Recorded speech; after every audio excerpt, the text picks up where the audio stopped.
Hi, and thanks for joining us for Mastering the Next Generation of Minnesota Science Standards. My name is Francis Vigent. I'm the CEO here at KnowAtom. And over the next hour, we're going to be taking a quick look at, and again, a high-level look at a few key areas of the Next Generation Science Standards as they relate to Minnesota, particularly what makes them a bit tougher, how they link to Common Core, ELA, and math, and methods, how it's going to impact the methods for science instruction K-12. Also, how these next generation science standards not only integrate ELA and math, but also are an opportunity to integrate other disciplines like art, even social studies. But we'll take a look at art. So when you think about the connection between current Minnesota standards and next generation science standards, it's important to realize that Minnesota was one of the 26 lead partner development states in the Next Generation Science Standards. When you think about the movement from the 2004 to 2009 version of the Minnesota Academic Science Standards, you have to realize that the current standards were sort of in development, but really early stages. At the time the 2009 standards were adopted.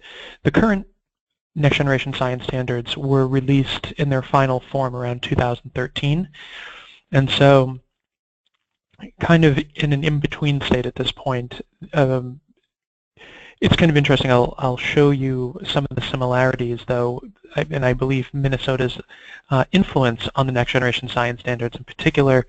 When you look at the current standards in Minnesota having 4 strands: the nature of science and engineering, physical science, earth and space science, and life science. Most of this is true of the next generation science standards. There's life science, earth and space science, physical science, and a strand called engineering, technology, and the applications of science. So the next generation science standards bring engineering into the equation and view it as an application of science, which it is. Engineers solve problems using their knowledge of science. The nature of science and engineering is actually kind of a pivotal but sort of foundational element of the next generation science standard. So we'll talk a bit about that.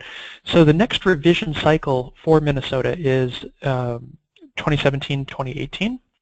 So what's most likely to happen, and again, it's been expressed by folks in the Minnesota Department of Education that they're very interested in the next generation science standards serving as a lead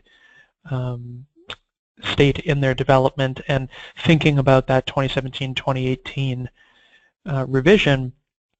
While it's not been explicitly stated, it seems like it would be a natural fit for Minnesota to simply adopt the next generation science standards as the next generation of Minnesota academic science standards. So that gives you a little bit of background in terms of kind of what's the relationship between Minnesota and next generation science standards, and then when you think about their relevance to the future of science instruction, whether or not you choose to adopt curriculum or implement curriculum which is essentially exceeding the current standards by adopting something that's aligned to next generation science standards, or you do so later should a pivot happen. It one way or another seems like next generation science will be a formal part of Minnesota science standards before too long. Thinking about that nature of science and engineering, which you're already somewhat familiar with, I'm sure, the next generation science standards clearly articulate the nature of science and engineering as a kind of synergy or a cycle, and that scientists ask questions and answer those questions through the use of experimentation, really the development of experiments, and carrying those out to gather data and then form evidence-based conclusions. That's how scientific knowledge is produced. Scientific knowledge is knowledge from experimentation. And thinking about engineering, engineers solve problems using their scientific knowledge. So engineers identify problems and then come up with potential solutions, prototype those, test those, and then decide whether they need to be refined or replicated based on the data. And so what engineers produce, that solution to a problem, is actually technology. It doesn't have to be physical, electronic, or anything like that. It could be a doorstop. A doorstop is technology. A computer program's technology. A process for quality control, also technology. Technology enables scientists to answer questions and test hypotheses that they previously couldn't by giving them things like sensor technology or the ability to travel places that were just inaccessible previously. When you think about scientists gathering new knowledge, that enables engineers to solve problems in new and better ways. Sometimes solve problems that just have never had a solution. And you could think about medicine as being one such thing. You think about biomedical engineering as solving major issues for human health and disease in new and better ways that improve quality of life and lifespan and all kinds of other things. So science and engineering in and of themselves are iterative as scientists and engineers learn new things and also develop new solutions in their disciplines, but they also help each other. Math is a tool for communication, quantifying, analyzing, and evaluating the results of experiments, forming evidence-based conclusions, and creating plans which are able to be executed precisely and replicated. So it's a major component, and when you think of things like next generation, the Common Core State Standards for math, the math practices are something that are applied throughout the next generation science standards in the classroom. We'll take a look at what that looks like in a moment. So the nature of science and engineering should not be just something that teachers know about. And in Minnesota, you have the nature of science and engineering as a part of your standards now. But it's something that students really need to be aware of on their own part in terms of, what role am I in this class? What is my purpose today? Am I planning an investigation? Am I or an experiment? Or am I attempting to solve a problem, developing a prototype? And so that's where scientific processes and engineering design processes, or you could say method instead of process, is important, because that's the logic. It's a logical framework or a logical tool teaching children logic in order to pursue a problem or answer a question in a way that's logical and also extends what's known on behalf of the student, what the student knows, toward an evidence-based conclusion in both cases. The traditional model of science instruction, which wouldn't fit even well now under the existing Minnesota frameworks, but it's still an issue for folks when it comes to standards-based instruction or just instruction in general of science. The traditional model that teachers are taught to teach science is really to be the expert and to basically allow the content to flow through them, and they model facts, demonstrate phenomena, explain what something is all about. And the students absorb it all and demonstrate their proficiency by recalling, demonstrating, and summarizing. So what's difficult here is that this is not putting the student in the role of scientist or engineer. It's not true to the nature of science and engineering. And the big key with these next generation science standards is they're very much focused on higher order thinking. Higher order thinking being creating, evaluating, and analyzing. And so, the only reason to really teach science to children in general is so that they have a little bit of scientific literacy and our knowledge of the world around them that they can use to consider, different people's perspectives.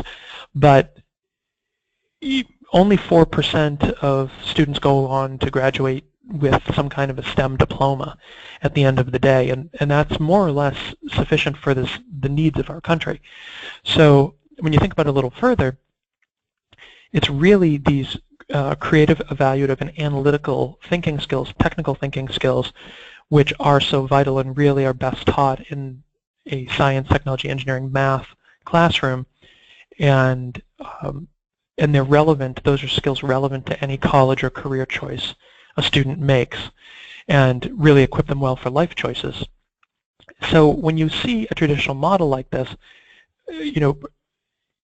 recalling, repeating, summarizing does not involve any higher order thinking. It doesn't require the student to have developed any skills, and it doesn't, as a result, produce students who have developed science and engineering practices as part of their toolkit. So this is a traditional model. A next generation model is one that you could be using right now. Next generation model changes the relationship between the student, the teacher, and the content.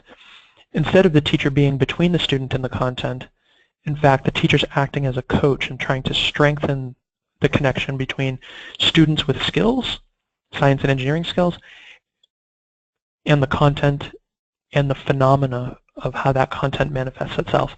And so when you think of the next generation science standards, you should think of a standard as a performance expectation. It's what the students expected to be able to perform as a result of instruction. And it exists in 3 dimensions. There's a science and engineering practices dimension, which are the skills. There's a disciplinary core idea dimension, which is the content. And there's a cross-cutting concepts dimension, which is the phenomena, sort of systems phenomena of the content. So when you think about a performance expectation, a student is expected to perform the expectation in a novel context, and so that does require skills. It requires some knowledge of the discipline and how it connects through its phenomena.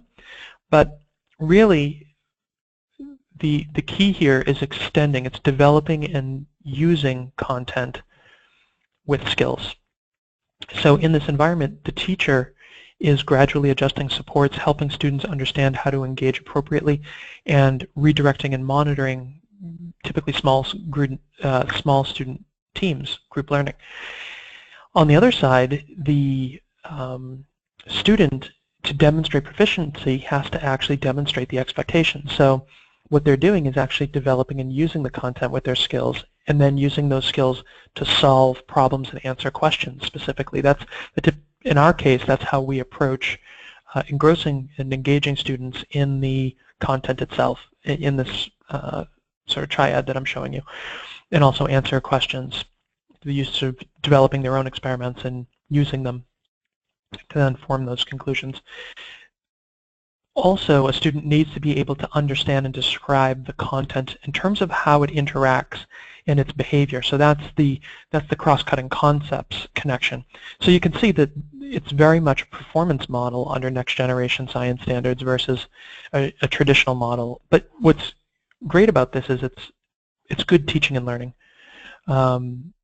It's relevant under any set of standards, even the standards in force right now in Minnesota. And so when you think about the standards, one of the things that's different is not only the layout, but really how the standard is described and also kind of the benchmarks. So if you just take a look at this one grade 5 standard, from Minnesota, natural systems have many parts that interact to maintain the living system.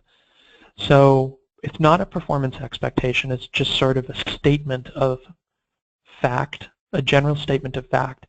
And then when you look at the benchmarks, you have relations in living systems and changes in natural systems. So the benchmark is describe a natural system in Minnesota such as a wetland, prairie, or garden in terms of the relationships among its living and non-living parts, as well as its inputs and outputs. So a student needs to be able to analyze and actually, so describing is kind of, it's an interesting choice of words, because to be able to describe could just be recalling, explaining what would happen to a system such as a wetland, prairie, or garden if one of its parts were changed. This is a little bit more dynamic, so it would require some analysis or evaluation. So that's higher order thinking. But over here, if something was pre-taught, then this would just be really remembering, super low order thinking. Now, when they give examples, you can see design and construct a habitat for living organisms that meet its need for food, air, and water. This is kind of a poor example, because if this, if you're looking for the relations in a system and you hope that students are going to be able to demonstrate at a performance level that natural systems have many parts that interact to maintain the living system, what you want is a student to be able to actually analyze a unfamiliar but related, let's say, diagram or something like this, and be able to actually describe the system in terms of its parts and their interactions. And so you'd think of things like food chains, food webs, and all of that.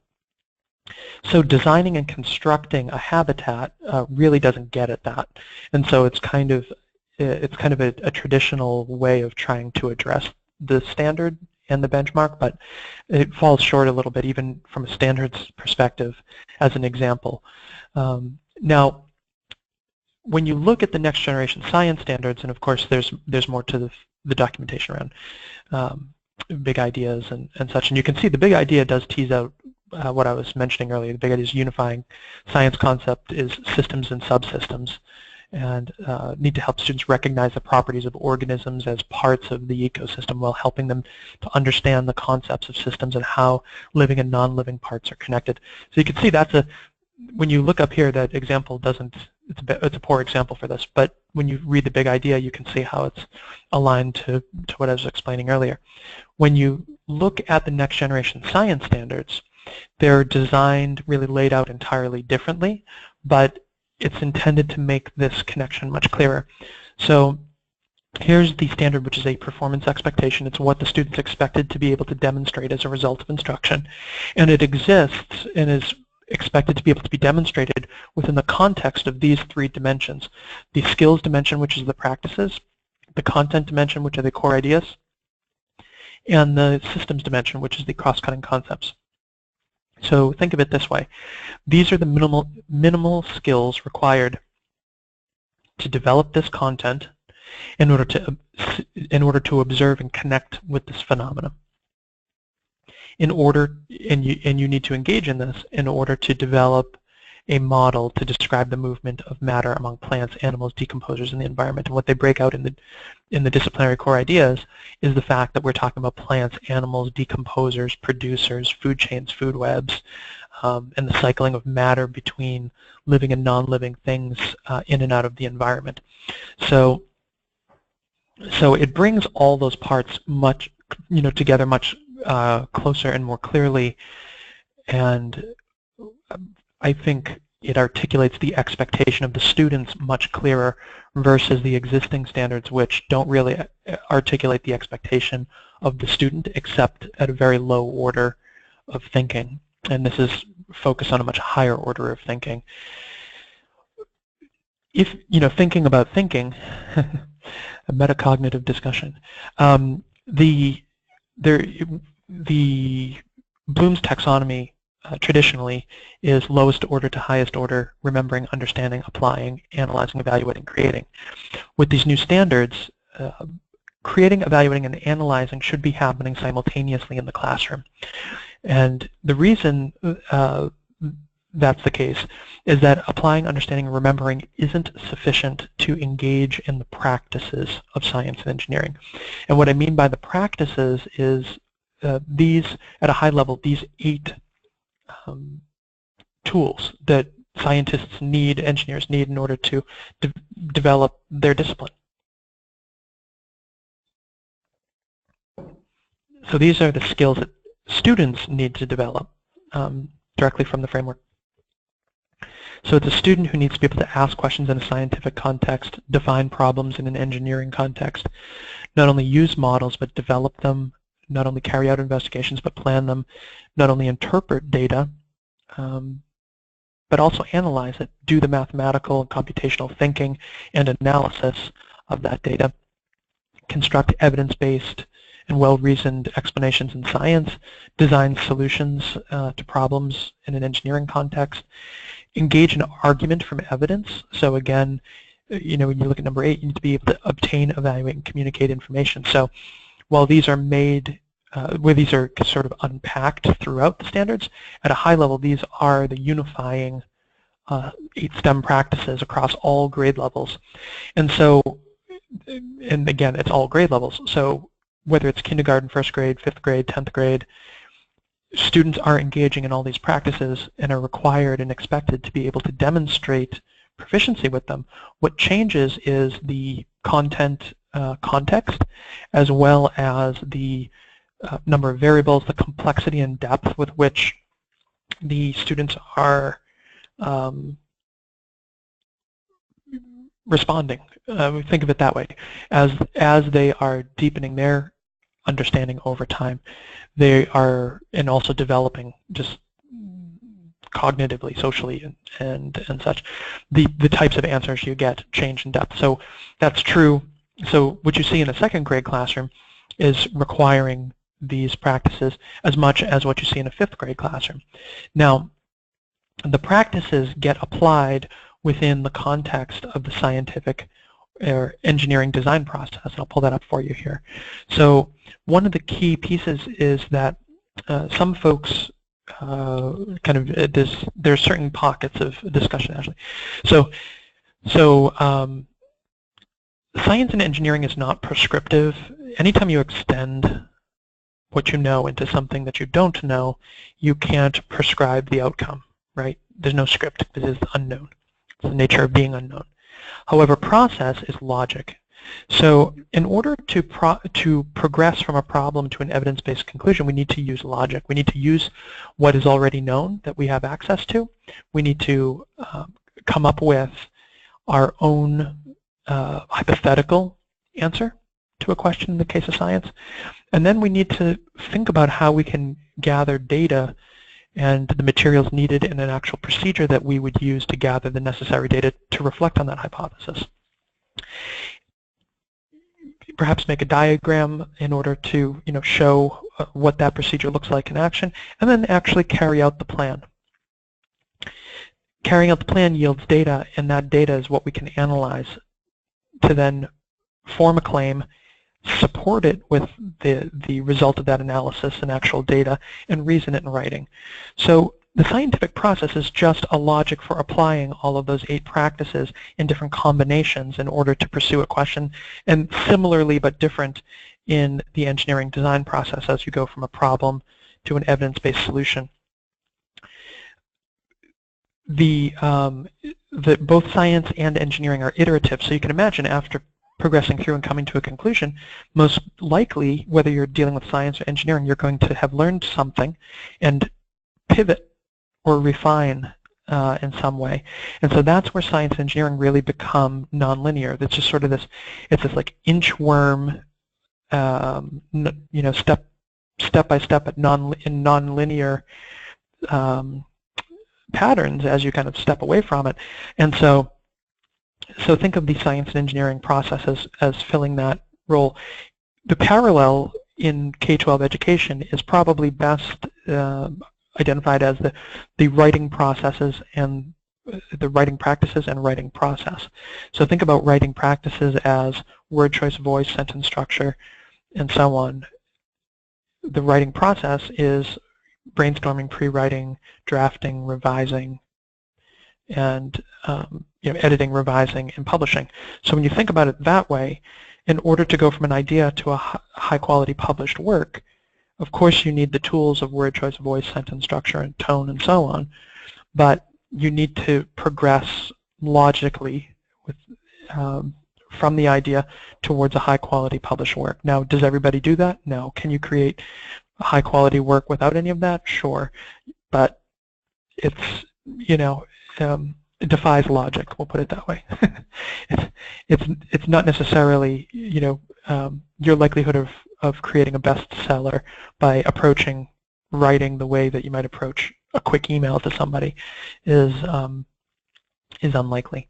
But coming back to this image, what I wanted to talk about here is that these are just a couple of 5th graders, and they are in the role of engineer. So in the case of the way we, at least at KnowAtom, because again, KnowAtom is not only focused on higher order thinking and helping schools and districts to be supported in aligning to next generation adaptations or next generation aligned states, but or reflective states with this more of a performance-based model. So all of our materials are next generation aligned. The bigger purpose is to make sure that students are able to be in that role of scientist or engineer in a authentic way so that it's developing those higher order thinking skills and also the science and engineering skills so that they can develop and use the content and really use the skills as a means to access the content. And that's what's going on here. The students are dealing with a problem that is, connected to some knowledge that they have, but they've never seen how to solve it. Nobody's given them hints. They're just having a meeting of the minds here and are trying to pursue that on their own toward an evidence-based solution. So the way that looks in a more kind of broken out sense is the way we structure it anyhow, starting with nonfiction reading, not as a literacy approach to mastery of STEM skills, but frankly as a small piece of a lesson which spans multiple days, and that nonfiction reading just anchors concepts and vocabulary within reality so that the students have a bit of background to then have a Socratic dialogue as a class where the teacher's asking higher order questions and provoking students to think about what they've read, their concept to concept, concept to self, concept to world connections, and offer those connections to the class and then claim and counterclaim each other so that the teacher's not lecturing and validating, but instead is acting as a kind of moderator and helping guide the discussion through questions. Through that process, though, classrooms are able to come to a problem or question which students can then break into their teams and plan an investigation or a prototype for. So that's what's going on here in this picture on the bottom right. And then as a result of that planning, they have a plan to carry out and gather data. And they can use that data to form a conclusion and then share out as a class and debrief, comparing different approaches to answering a question or solving a problem.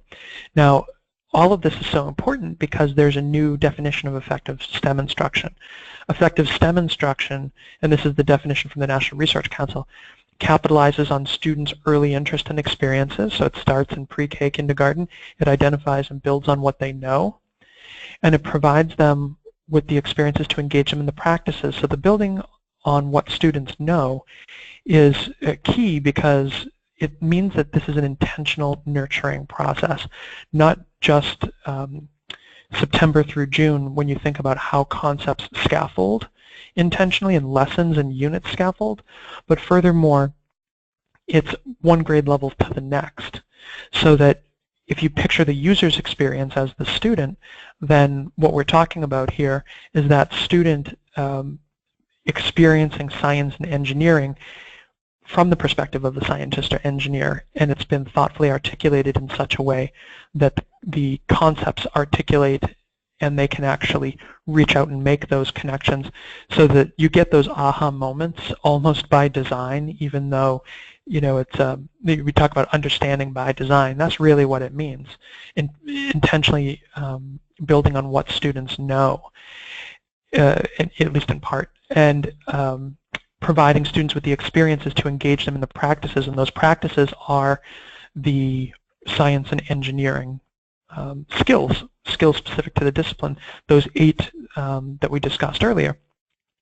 So when you think about a week, if you're at a middle school, let's say, if you're thinking about a week as 5 days and transitioning between these different elements over the course of those 5 days, then in each week that context is evolving and you're going from matter and some basics of matter and energy into earth science, and then connecting to life science, because of course earth is the context of life, and life and earth being a context of energy in our universe, and then also thinking about the engineering connections to this.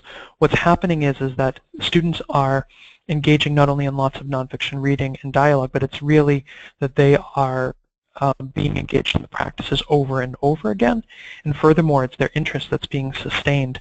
So what you see in this bottom left picture is that old traditional model of science instruction where concepts are pre-taught, an activity happens before a concept, or an activity happens as a culminating activity to some sort of a literacy-focused approach.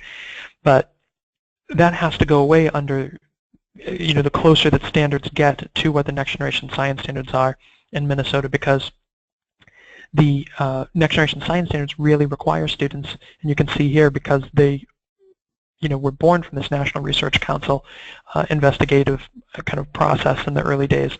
It requires students to engage in the actual skills, and that's in a traditional model it's more of the remembering kind of piece.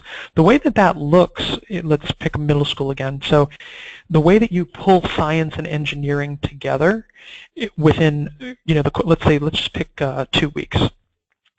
So over the course of 2 weeks, you can go from science to engineering in what I was just showing you in this kind of a cadence.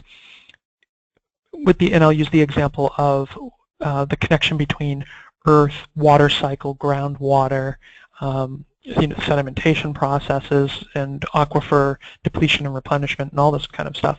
So we could do nonfiction reading about that, have Socratic dialogue, and then come to the question of which earth materials are most permeable to groundwater, and as students, teams break into student teams and use the scientific process to go from that question to an evidence-based conclusion, planning our investigation, the materials we need, which could be a subset of what's available in the classroom. In our case, that's how it works.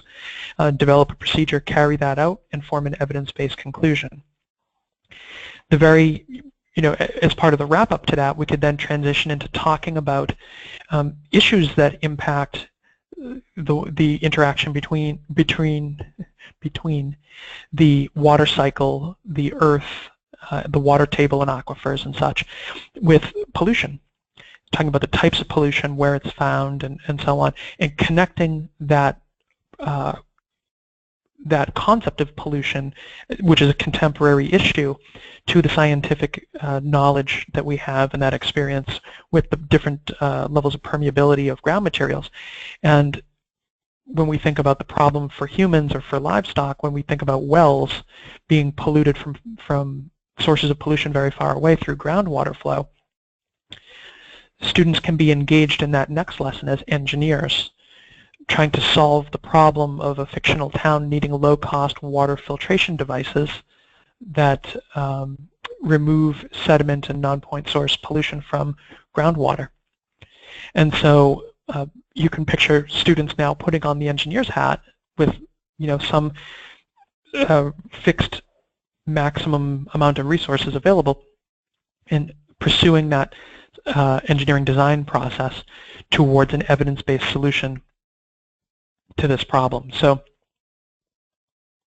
it's very it's not fair to say easy, but when you think about the way the standards are articulated, what happens is the nature of science and engineering being kind of infused throughout all these standards, and the inquiry expectations, again, being kind of infused throughout the standards, makes it easy to make the content come alive in this way, and especially when the expectation is that the student is engaged in the practices versus trying to remember or explain something that was already explained. And the kind of assessments that you see in class, or should be developing around these sort of next generation models of assessment, are still relevant under your existing standards in Minnesota, because standards are always a minimum, and so sometimes people fall into the trap of feeling like the minimum is the most you can do and it's really all you should do. There's a difference between standards and curriculum. The role of curriculum is to achieve mastery of standards, and so when what I'm talking about here is something that can be done now and produce great learning outcomes on the existing standards in assessments. But when you think about generating assessments for use in class, under a next generation model for sure, it would require kind of what you see here, a scenario that's related to what's known by the students but is not the result of direct instruction, where they can then generalize what they've learned, apply the practices to analyze the scenario, and then synthesize making claims, supporting them with evidence, and reasoning them out through a series of related questions that tease out the different dimensions. You know, some being more content focused, others being more skills or practices focused, others being more phenomena focused.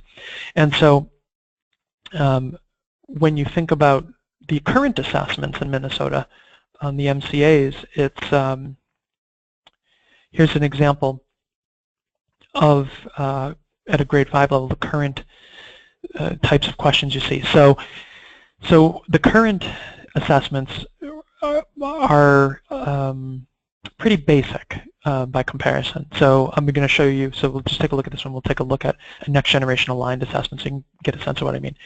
So here on the left you have a student, so these fictional students, and the class is going to make ice cream in a bag. They put milk and sugar in the plastic bag. Then they place the small bag into a large bag of ice.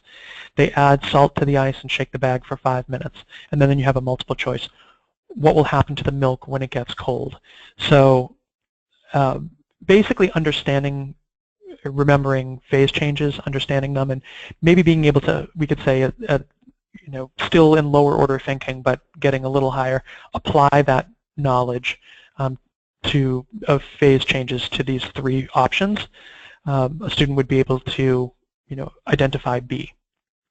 The second one, identify the tool that would show how cold the ice cream gets. On the diagram, circle the tool you want to select. You may only circle one. So again, just if a student remembers what these different tools measure or do, they should be able to identify a thermometer as a tool that measures temperature. So nothing about this is particularly sophisticated. It's all lower order thinking, again, just remembering, understanding, and applying. Not really analyzing. Maybe you could say at a very slight level that that's what was going on with the ice cream example, but definitely not really creating or evaluating. To take a look at what a next generation aligned assessment looks like, I'll use the example of the current, first in the nation and currently operational NGSS assessments in DC. These assessment items have also been adopted by other states, including Illinois. And they are similar in their sort of intent as the current MCAs, such that they're testing multiple grade levels of standards, so not just 5th grade and 5th grade, but 5th grade and prior, and 8th grade and prior and 8th grade. So they are computer-based. There are open responses, or what are called constructive responses, multiple choice, which are selected responses, and then technology-enhanced items, which are like drag and drops. Here's an example, and you can see hopefully now how all this comes together. So if you've been engaging your students in effective STEM instruction, they should be able to operate in a next generation model and also be able to analyze students operating in a next generation model, which is basically what they have to do here. 2 fictional students are engaged in the scientific process. They have learned a bit about plant growth and development. They learned about hydroponically growing things as opposed to the way that they're grown naturally in the soil. And so they design hydroponic systems, or a system, and then they have a procedure for how they are going to test bean seeds, or I guess we'll call them beans. So how they're going to test the growth of beans in water alone, as well as in soil, to see how their stem height differs after a certain period of time. So they have a scientific diagram, gather their data, and then come to conclusions. Now the 2 conclusions are different, and they're not supported with any specific evidence. So the student who's being assessed has to take their skills and apply them to this context and analyze it and evaluate the data and create a claim of their own as to whose fictional claim is correct, and use specific evidence that they've analyzed from these data tables to support their own claim and then reason it in writing. So this is a constructive response or an open response. It's very different than what you saw over here, and these are both grade 5 level assessments. So this is a very low level of analysis by comparison to this here. And what's interesting is that even when you look at the multiple choices and the tech enhanced items on the DC assessment,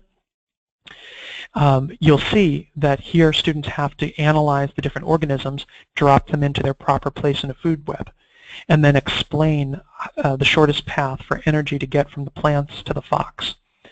On this one, they have to analyze the food chain model within this pond, and they have to select the 3 correct answers to which of the following statements best describes the movement of matter in a pond food chain. So it's not just 1, it's actually 3 out of 6. So the idea that students can be kind of told something or you can drill things, and students will be able to at least sufficiently eliminate wrong answers to get the right answer is not the case anymore, because by eliminating 1 or 2 of these, you don't have a 50-50 anymore of getting them all right. The other piece is, or even 75-25. The next piece of this is that there's a constructed response that's related to it. So a student has to be able to then look at this model and analyze it to look at the relationships between the organisms in the pond food chain and describe the exchange of matter back into the environment. So a student has to be able to understand the relevance of the bacteria here, and the fact that, let's say if a minnow dies or waste from any of these organisms, the bacteria is going to consume that and decompose it and then make that matter available for the algae again. So what you actually have is a life cycle going on here, right? Minnow dies, let's say. You have a life cycle going on in that instance, and then you also have a second food chain, which actually makes this a food web. So a student has to be able to analyze and think with what they know, not just know something. And if they're prompted in the same way, be able to fill in the blank or circle.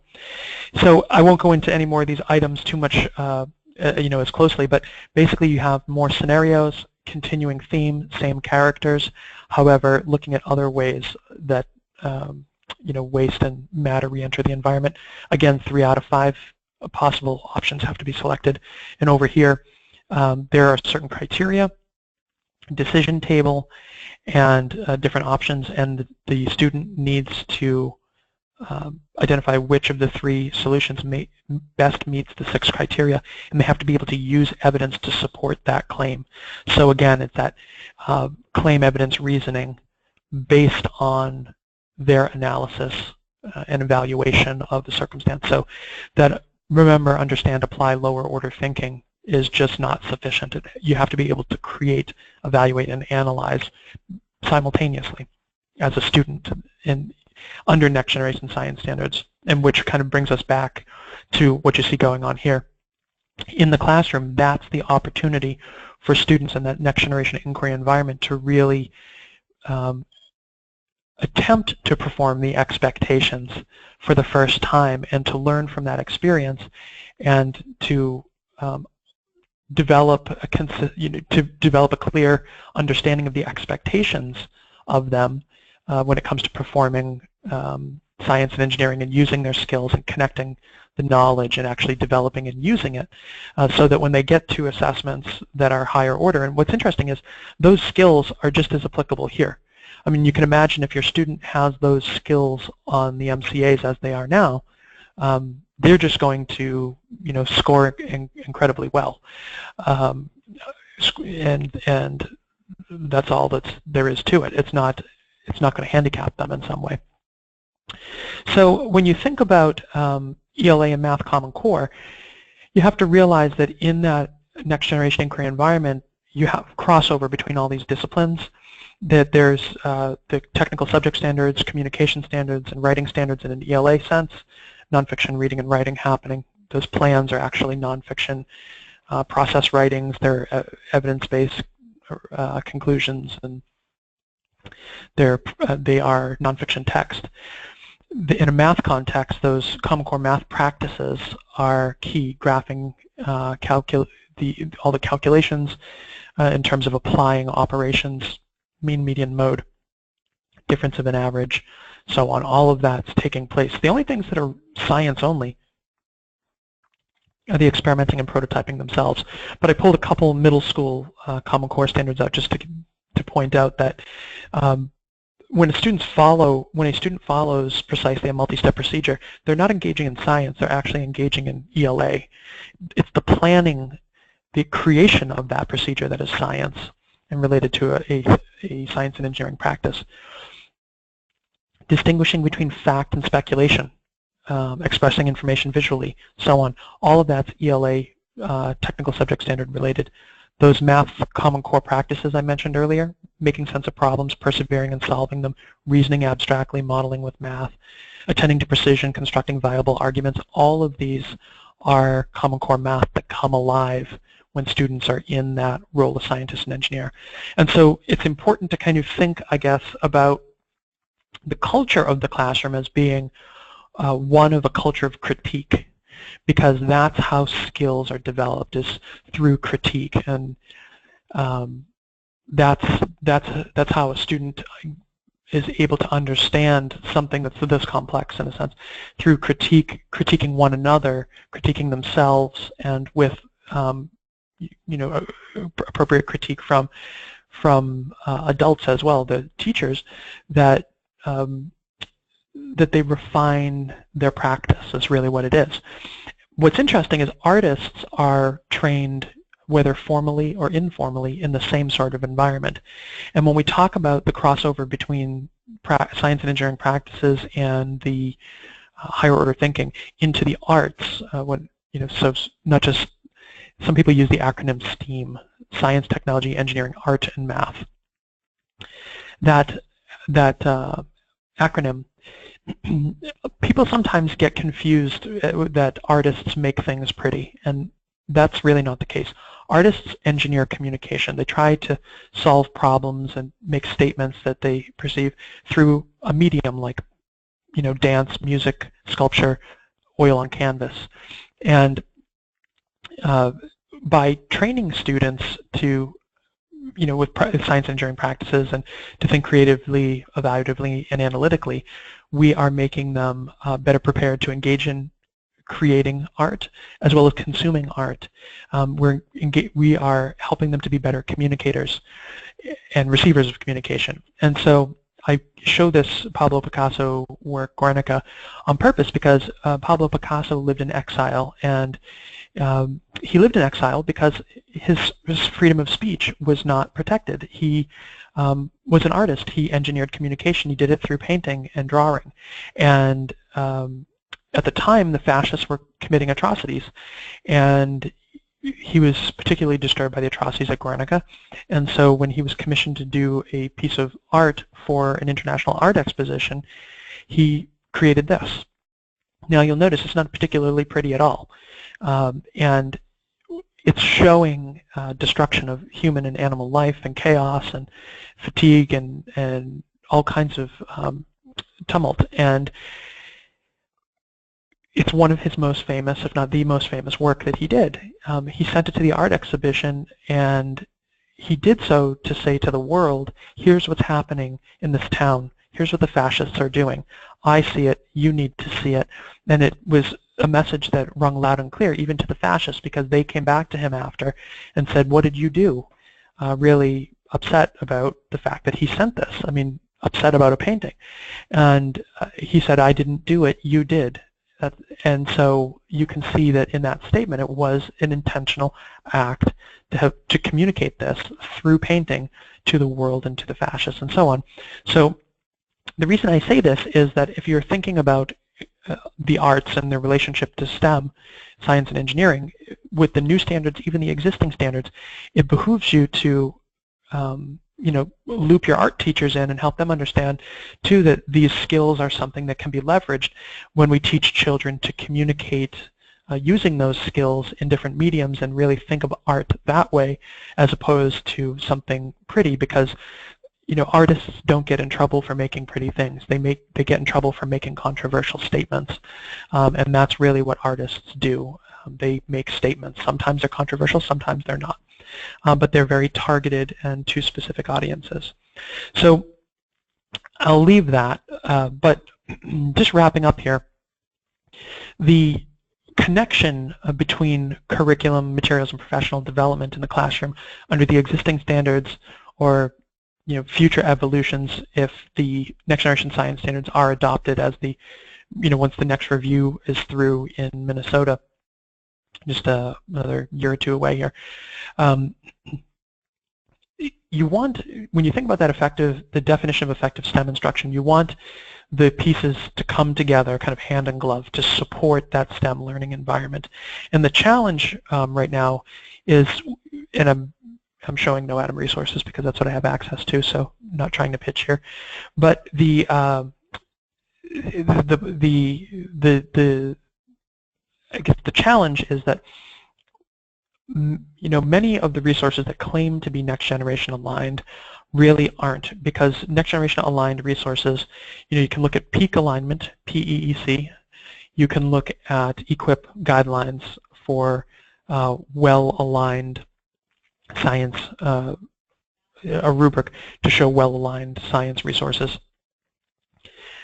And you'll be able to come to this conclusion on your own. But there are many resources that claim to be next generation aligned that aren't. They don't meet either of those criteria, and they don't kind of fit hand in glove. They're a better way to scratch rocks and minerals and tie a new framework element to it. What's important, though, I think, when you look at these resources, is kind of to kind of be able to mentally segment where they fall. So there's always more resources at the bottom than there are at the top. It's just the way it works. And so awareness-ready resources are things that are like downloadable, the 1, 2, 3 page lesson plans and curriculum stuff. Tend to be really aimed at, you get them from museums and companies, things like this. They tend to be really aimed at helping students to be aware that, what is an engineer? And so, okay, as a result of engaging in this simple resource, you can, raise your hand and say that engineers solve problems. But haven't developed any, skills that you can generalize to solve any problem or question. Going a little bit beyond that, you have things like textbooks, which are knowledge-ready resources. It doesn't matter if they're in print or electronic or whatever, telling all about what scientists have discovered and engineers have solved. Beyond that, you have the kind of kits, traditional kits, where you have all kinds of words to learn and things to talk about, and then you have some hands-on materials to carry out a task at the end of it all, fill out a worksheet or follow a diagram or something like this. Performance-ready resources are really preparing children to carry out a task specific to a piece of content. So, for instance, if you want to know how hard a rock or mineral is, you do a scratch test. Here's how you do it. So go through, fill out the worksheet, and see that all the rocks have different levels of hardness. And, okay.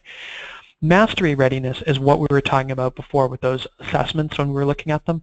Mastery readiness means that a student is developing skills which they are using constantly throughout the year. Every lesson requires skills, and that's sharpening their understanding, and ability with those skills, but sharpening their understanding and deepening it within the discipline itself, because they're using those skills to develop and use the content and observe the phenomena and connect the phenomena with the content.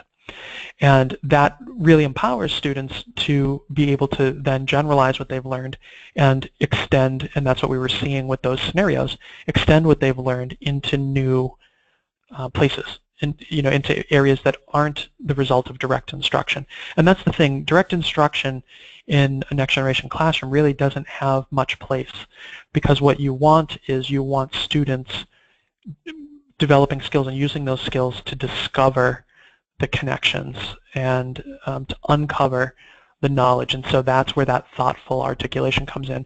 So an example of a mastery-ready context would be something like,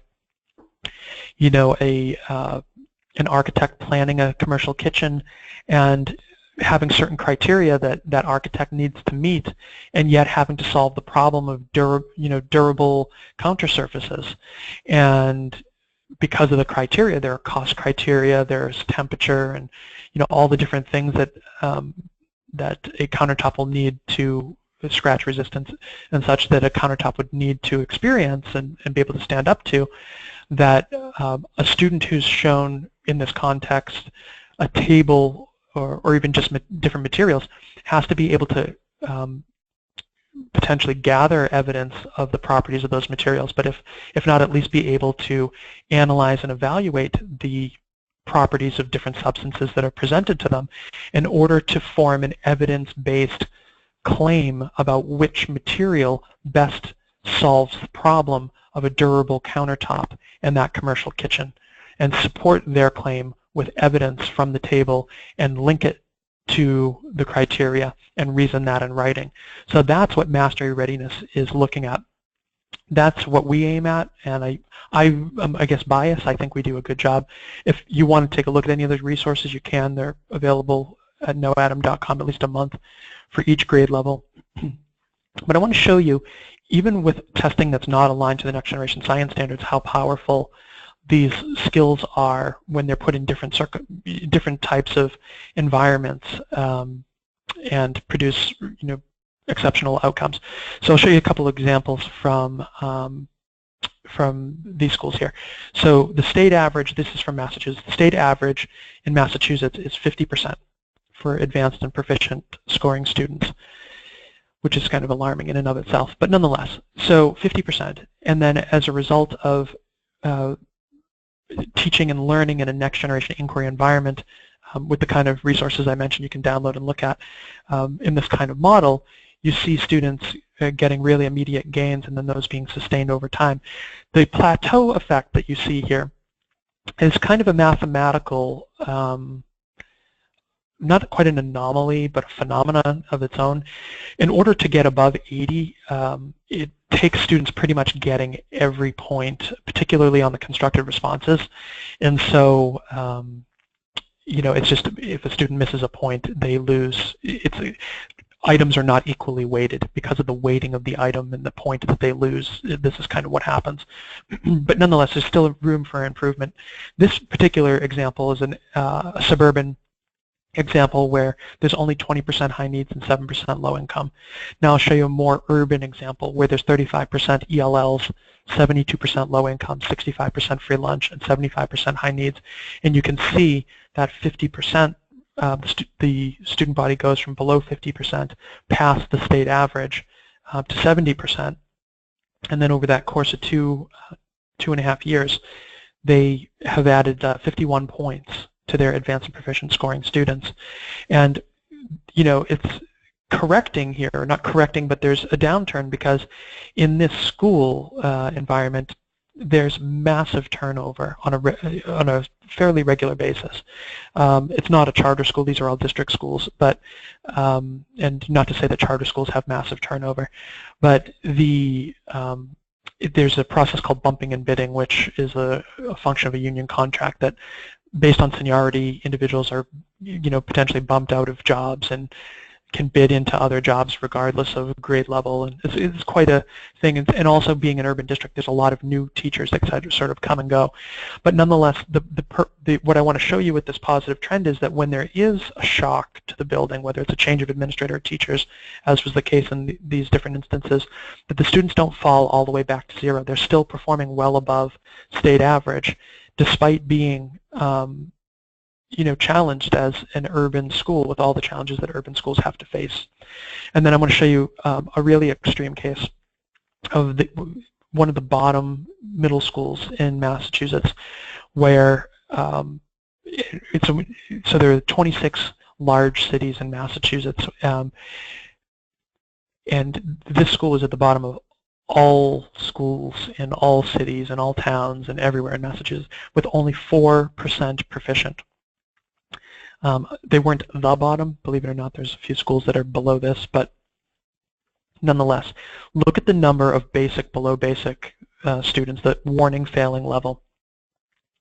54% in 2013. Over 2 years, they were able to cut that basically in half and increase the advanced and proficient scoring students by 24 percentage points. And what's interesting here is that, again, looking at middle school, for the average of these urban cities, they've gone from well below to actually the average advanced and proficient level scores for these cities. So hopefully this trend continues.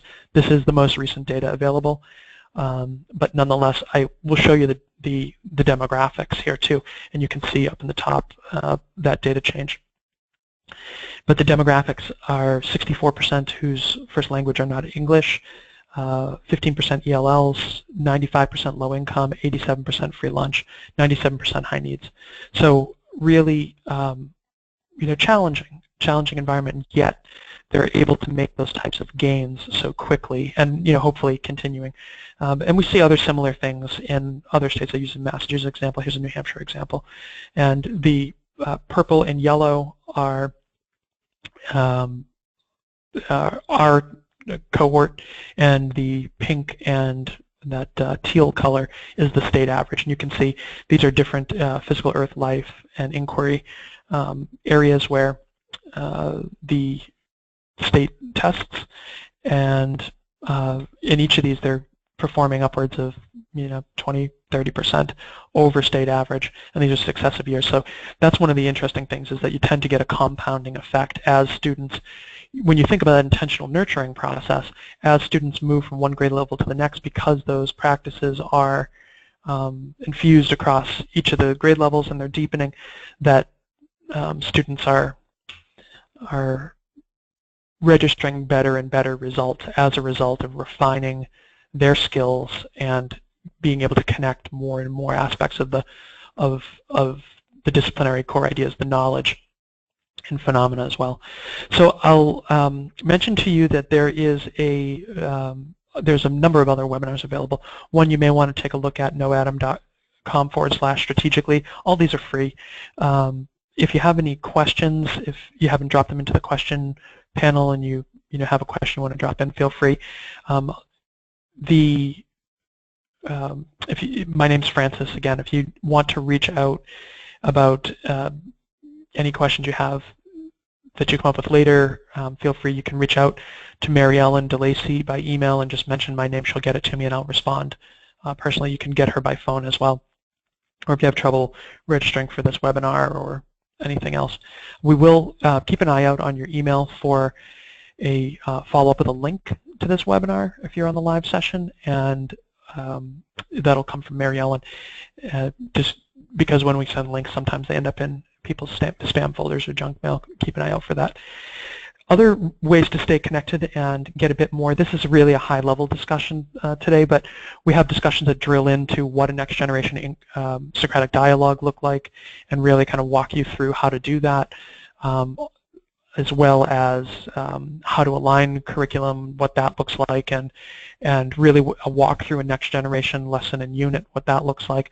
All of that can be accessed where you see there are additional resources, KnowAtom.com/results, or you can go to our site and just look, sorry, not results, resources. If you go to our website and look at the top under resources, you can access that. Also Facebook, facebook.com/KnowAtom. You can follow us on Twitter. @KnowAtom is our handle, or subscribe to our blog, which is, all this free, KnowAtom.com/blog. The curriculum and reader samples that are available, like I said, there's 1 month. It's all NGSS aligned to EQUIP and PEAK recommended practices. So if that's something useful for you to see, if you're considering adopting a high performance curriculum, or really are looking to be a leading district or school, and you're in a curriculum process right now, feel free. Actually, Mary Ellen, you can reach out to her as well about that. She'll connect you to the right person if you want to see about potentially adopting anything that you see. We have all the other units. They aren't available online, and that's about it. So, and there's closer look at data. Feel free to download a case study. KnowAtom.com/results. And with that, I really wish you the best of luck in not only the current Minnesota standards, but as this new kind of review cycle is coming up, and more classrooms are shifting over to next generation resources anyhow, that you're able to make not only the transition to a next generation model of inquiry, but really put students thinking on the front lines, challenge them to create, evaluate, and analyze simultaneously, and to really engage in the nature of science and engineering as scientists and engineers as they develop and use the content in your classroom. My name's Francis Vigent, and I thank you again for joining us. Again, if you have any questions, feel free to send those over to Mary Ellen DeLacy, and I'll respond personally. Thank you again for your time, and have a great day. Bye-bye.